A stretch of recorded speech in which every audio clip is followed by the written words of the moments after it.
मिलकर के सफलता की नई ऊंचाई तक पहुंचाने के लिए प्राण प्रण से जुटे थे। तो महाकुंभ में औपचारिक समापन पर आपने सीएम योगी को सुना, किस तरीके से सफाई कर्मियों का सम्मान करते यहाँ पर प्रमाण पत्र भी उन्हें बांटने वाले हैं। आगे बढ़ेंगे, बात करेंगे जम्मू कश्मीर में सेना का जो सर्च ऑपरेशन लगातार जारी है उसके बारे में अपडेट्स हम आपको दे रहे थे। राजौरी और अखनूर इलाके में सर्च ऑपरेशन तेज कर दिया गया है। सेना ने पूरे इलाके को घेर लिया है, सर्च ऑपरेशन वहां पर जारी है। ऐसे में राजौरी में आतंकियों ने सेना के वाहन पर जो हमला किया था उसको देखते हुए लगातार वहां पर सर्च ऑपरेशन बढ़ा दिया गया है। आशिक मीर हमारे सहयोगी हमारे साथ जुड़े हैं, उनसे और जानकारी लेंगे। आशिक, सर्च ऑपरेशन को तेज कर दिया गया है, आतंकी गतिविधियां जिस तरीके से वहां पर लगातार बढ़ती चली जा रही हैं उसी को देखते हुए यहां पर सर्च ऑपरेशन तेज कर दिया गया है।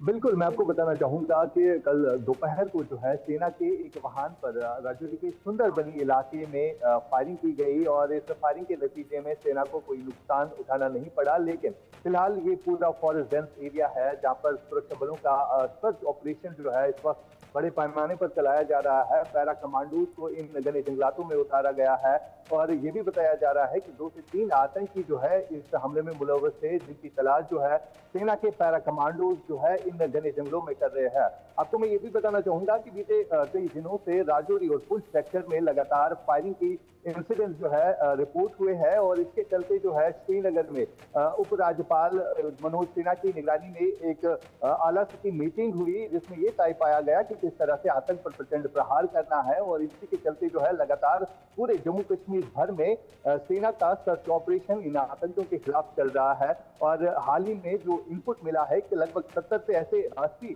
फॉरेन टेररिस्ट है जो जम्मू कश्मीर में मौजूद है और इस तरह की वारदातों को लगातार अंजाम दे रहे हैं। और इसी के चलते जो है कल सुंदरबनी के इलाके में जहां पर फौज की एक गाड़ी जो है फॉरवर्ड पोस्ट की तरफ जा रही थी, एलओसी की तरफ जा रही थी और सुंदरबनी के नजदीक इस गाड़ी को जो है निशाना बना दिया गया और लगभग 9 राउंड जो है इस पर फायरिंग की गई। और इसके चलते जो है फिलहाल इस पूरे घने जंगलाती इलाके में जो है सेना का सर्च ऑपरेशन जो है कल से ही जारी है। फिलहाल मौसम काफी खराब है। कश्मीर या जम्मू के इन इलाकों की बात करें तो लगातार बारिशें और बर्फबारी इन पहाड़ी इलाकों में हो रही है और जिसके चलते कहीं ना कहीं ऑपरेशन चलाने में कई सारी कठिनाइयों का सामना भी करना पड़ रहा है। लेकिन सेना के पैरा कमांडोज को जो है इन घने जंगलों में उतारा गया है ताकि जल्दी से जल्दी इन आतंकियों को न्यूट्रलाइज किया जाए। बिल्कुल आशिक, जिस तरीके से आप बता रहे हैं कि मौसम वहां पर बेहद खराब है और सर्च ऑपरेशन में लाजमी है कि काफी परेशानियां सामने आ रही होंगी, ऐसे में ड्रोन्स तो बिल्कुल नाकाम साबित हो जाते होंगे। बिल्कुल, मैं आपको ये भी बताना चाहूंगा कि हेलीकॉप्टर की मदद की जाती थी, ड्रोन का जो है इस्तेमाल किया जाता था और इनसे जो है काफी ज्यादा मदद भी मिलती थी। लेकिन फिलहाल जिस हिसाब से मौसम बीते 2 दिनों से घाटी और जम्मू के इन पहाड़ी क्षेत्रों में जो है खराब होता हुआ नजर आ रहा है, कई जगहों पर बर्फबारी तो कई जगहों पर बारिशों का सिलसिला जो है जारी है। इसकी वजह से जो है कहीं ना कहीं ऑपरेशन को तेज करने में जो है कहीं ना कहीं खलल पैदा हो जाती है। फिलहाल जिस हिसाब से पैरा कमांडोज को भी इन घने जंगलातों में उतारा गया है क्योंकि टेरेन जो है काफी हिली है, ऊंची पहाड़ियां है और इन पहाड़ियों पर कहीं ना कहीं ये आतंकी जो है अपनी बेस बनाए हुए होते हैं क्योंकि यहाँ पर जिस हिसाब से आम घरों के अंदर ये सहारा लेते थे। लेकिन अब जो है स्ट्रेटजी चेंज होती जा रही है। लगातार हम देख रहे हैं बीते कुछ सालों से लगातार ये आतंकी जो है इन घने जंगलों में अपना हाइड आउट बनाते हैं, वहीं पर छुपते हैं और इसी के चलते जो है कहीं ना कहीं वो इस तरह के अटैक करने में सफल भी हो जाते हैं। लेकिन फिलहाल जिस हिसाब से रणनीति तैयार की गई है, चाहे हम सेना की बात करें जो आला आधुनिक हथियारों से लेस होते हैं, बिल्कुल टेक्निकल एडवांसमेंट की यहाँ पर सहायता ली जा रही है। अजय भी हमारे साथ जुड़े हैं, जम्मू से ही जुड़े हैं।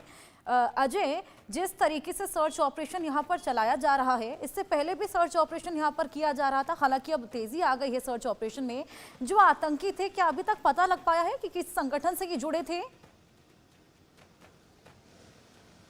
देखिए, ये कहना बड़ा मुश्किल है क्योंकि जब तक इन आतंकियों को ट्रेस नहीं किया जाता तब तक ये कहना कि ये कौन आतंकी थे, किस संगठन से, इनका नंबर कितना हो सकता है, ये सारी चीज़ें जो है वो गलत होंगी। हालांकि जो सूत्र बता रहे हैं उसके मुताबिक 3 से 4 आतंकियों का एक ग्रुप जो है वो उसे स्पॉट किया गया था। दरअसल पहले ये केरी के इलाके में देखा गया, और केरी वही इलाका है जहां कुछ दिन पहले जो है वो अंतर्राष्ट्रीय लाइन ऑफ कंट्रोल से सटा हुआ जो इलाका, जहां पर 3 आतंकी जो है वो देखे गए थे। उन 3 आतंकियों को सुरक्षा बलों ने मार गिराया था। मगर जैसे जैसे अब देखें तो दिन बीते हैं, उसके बाद लगातार पाकिस्तान के कब्जे वाले कश्मीर के इलाके में आतंकियों की संख्या, आतंकियों की मूवमेंट को ज्यादा देखा गया है। अभी जो सबसे बड़ा चैलेंज है वो ये है कि घने जंगल का इलाका है, बारिश हो रही है, कड़ाके की सर्दी है, मगर उसके साथ साथ ये चुनौती कि वहां रिहायशी इलाका भी है एक तरफ, और अगर ऐसे में आतंकी अगर यहां से स्लिप हो जाते हैं, वो कहां छुपते हैं, क्या किसी सिविलियंस के लिए खतरा हो सकते हैं, वो तमाम चीजें हैं। इन जंगल के इलाकों में आतंकी कहां हाइडआउट बनाकर बैठे हैं, इस चीज की जानकारी सुरक्षा बलों को नहीं है। ऐसे में सुरक्षा बलों को इस चीज का खास ख्याल रखना है कि कोई भी कदम जो आगे उठाएंगे वो कदम जो है वो खतरे से खाली नहीं होगा। ऐसे में कई चुनौतियों के बावजूद भारतीय सेना और जम्मू कश्मीर पुलिस जो है वो इस ऑपरेशन में आगे बढ़ रही है। पैरा कमांडोज को यहाँ पे रखा गया है। स्पेशल ऑपरेशन ग्रुप जो जम्मू कश्मीर पुलिस के राजौरी डिस्ट्रिक्ट में है उसे उतारा गया है। इसके अलावा सेना और पुलिस की CRPF के जवान जो है वो लगातार इस पूरे ऑपरेशन में लगे हुए हैं। अजय, जैसे कि आपने अभी चिंता जाहिर की कहीं रिहायशी इलाकों में ये आतंकी स्लिप ना हो जाए, लेकिन जैसे हमने देखा था सीज फायर का उल्लंघन जब हुआ था उसके बाद एक फ्लैग मीट हुई थी, जिसके बाद सेना की टुकड़ी बढ़ा दी गई थी, सर्च ऑपरेशन को काफ़ी ज़्यादा तेज कर दिया गया था, कुछ चेक पोस्ट भी बनाए गए थे। तो ऐसे में एट फर्स्ट प्लेस ये कैसे स्किप हुए? देखिए होता क्या है, दरअसल लाइन ऑफ कंट्रोल का इलाका कई किलोमीटर का इलाका है। इन इलाकों में घने जंगल हैं और इन लाइन ऑफ कंट्रोल के जंगलों के भीतर से आतंकी घुसपैठ के प्रयास करते हैं। और यहीं जब ये प्रयास करते हैं, वैसे जैसे मैंने बोला कि कल सुबह जो है तड़के सुरक्षा बलों के साथ आर्मी को इन संदिग्ध कुछ मोमेंट जो है वो दिखी थी, जिसके बाद लगभग 1 घंटे तक फायरिंग होती रही। उसके बाद लगभग 5 से 6 किलोमीटर दूरी के इलाके पर एक बार फिर से सेना के एक वाहन पर जो है वो इन आतंकियों ने फायरिंग की। तो ऐसे में ये आतंकी इन जंगलों में से होते हुए कहीं ना कहीं जो नदियां नाले हैं, लूप होल्स रहते हैं, वहां से घुसपैठ करने में कामयाब हो जाते हैं। मगर सेना और सर्विलांस की मदद से इन आतंकियों को ट्रेस किया जाता है। जैसे ही कल सुबह इन्होंने लाइन ऑफ कंट्रोल के इलाके में मूवमेंट की होगी, उसी वक्त सेना ने इन्हें ट्रेस किया और उसके बाद फायरिंग शुरू हो गई। लगातार इनकी सर्च चल रही थी और उसके बाद सेना की जो गाड़ी वहां से निकल रही थी, ये भी एक सर्च पार्टी थी जो उस इलाके से मूवमेंट कर रही थी, और अचानक से इन पर फायरिंग शुरू हो गई। इन्होंने भी आगे से जवाबी कार्रवाई की, जिसके बाद ये आतंकी जंगल के भीतर भागे। एडिशनल ट्रूप्स वहां पे पहुंचे। ऐसे में जल्द से जल्द इन आतंकियों को ट्रेस कर लिया जाएगा। बहुत शुक्रिया आपका तमाम जानकारी के लिए। आशिक, आपका भी हमारे साथ जुड़ने के लिए और जानकारी शेयर करने के लिए। आगे बढ़ेंगे। कैबिनेट से वक्फ बिल को मंजूरी मिल गई है, बजट सत्र के दूसरे चरण में पेश कर सकती है सरकार। ऐसे में 10 मार्च से सत्र में ला सकती है सरकार। 10 मार्च से इसकी शुरुआत हो सकती है, सत्र में इसको सरकार पेश कर सकती है। वक्फ बिल जिसको मंजूरी मिली है कैबिनेट से, दूसरे चरण में आपको बताएं बजट सत्र की सरकार इसको पेश कर सकती है। 10 मार्च से शुरू हो रहा जो सत्र उसमें